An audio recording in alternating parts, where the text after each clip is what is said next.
todos nosotros, todo yo y todo usted que me está escuchando, está incluido en esa frase inicial de ese versículo de Isaías capítulo 64, versículo 6. Y así, en esas condiciones de suciedad, no podemos entrar en su presencia ni aquí en la tierra en las reuniones o en nuestras meditaciones en casa, ni allá en la eternidad cuando nos llame de esta tierra.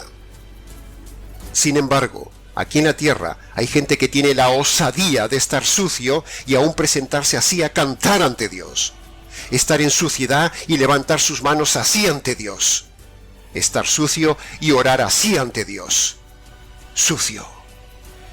Eso es un auténtico engaño, una auténtica hipocresía, porque Dios mismo le dice a usted que está todo en estado de completa suciedad. Y a menos que se haya convertido por medio del Evangelio, usted no será limpio. Veámoslo como si Dios mismo se lo dijera a usted de forma individual. Eres ante mí como suciedad. Ay, estimada audiencia, despierta. Mira la realidad que no te deja ver tu religión y tu pastor que te dice que vales mucho para Dios, que Dios te ama y cosas similares. No y 1000 veces no, no es así. Nadie ama la suciedad. Solo los sucios aman la suciedad. Pero Dios es santo, puro, limpio, perfecto, intachable, inmaculado, reluciente, glorioso y no ama la suciedad.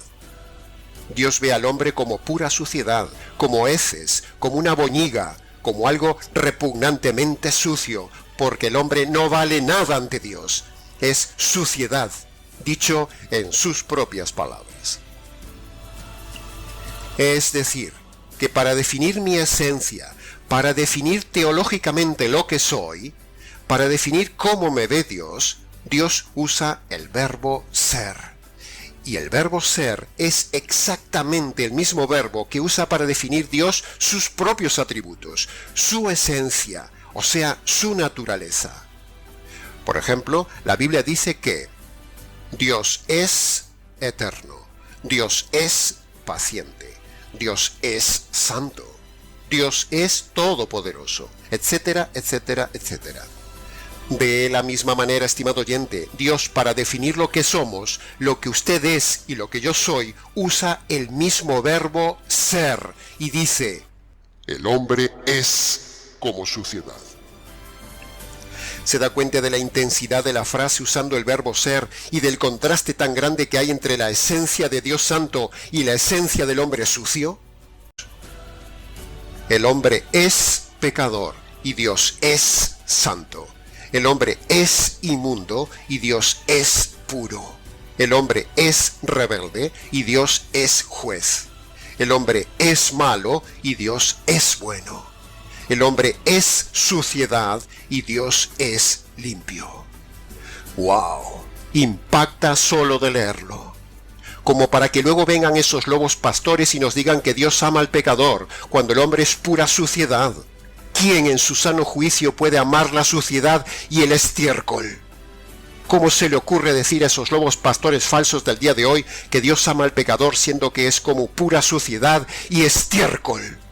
¿Cómo se le ocurre blasfemar contra Dios diciendo que Dios ama la basura?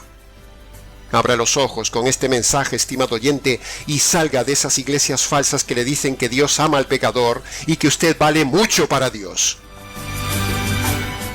La Biblia dice todo lo contrario a lo largo y ancho de ella.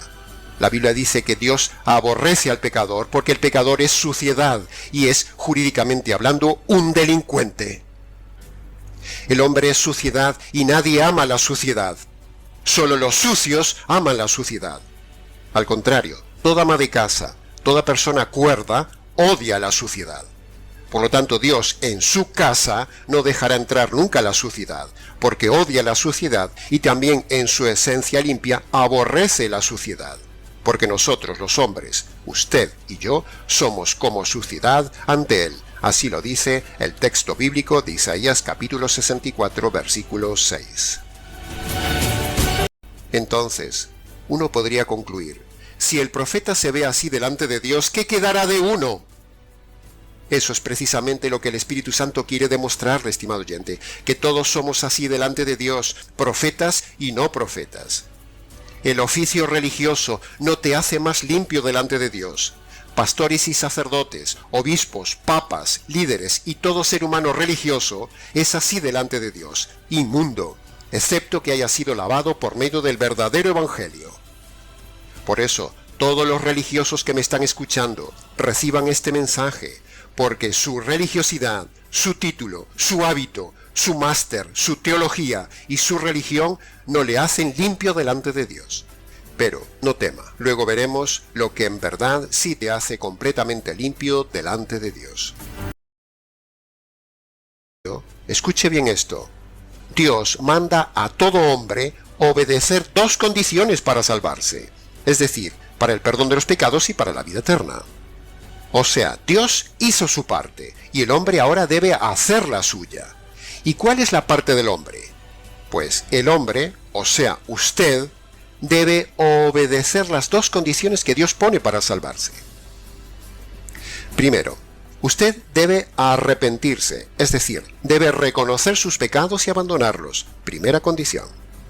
Segundo, usted debe creer, confiar, recibir, apropiarse de la justicia caída en la cruz sobre el Señor Jesús, que es la segunda condición. Ahora, cuando usted se arrepiente de sus pecados, primera condición, y pone su fe en la justicia caída en la cruz, segunda condición, entonces Dios le da una nueva naturaleza limpia, le da vida espiritual plena y eterna, le limpia las obras malas, lo libera de la esclavitud de sus pecados, lo reconcilia con Dios para siempre y lo salva por toda la eternidad. Amén. Aleluya. Es decir, Dios le da la solución a Isaías 64:6. Ahora, estimado oyente, compare este evangelio que le he compartido con el suyo.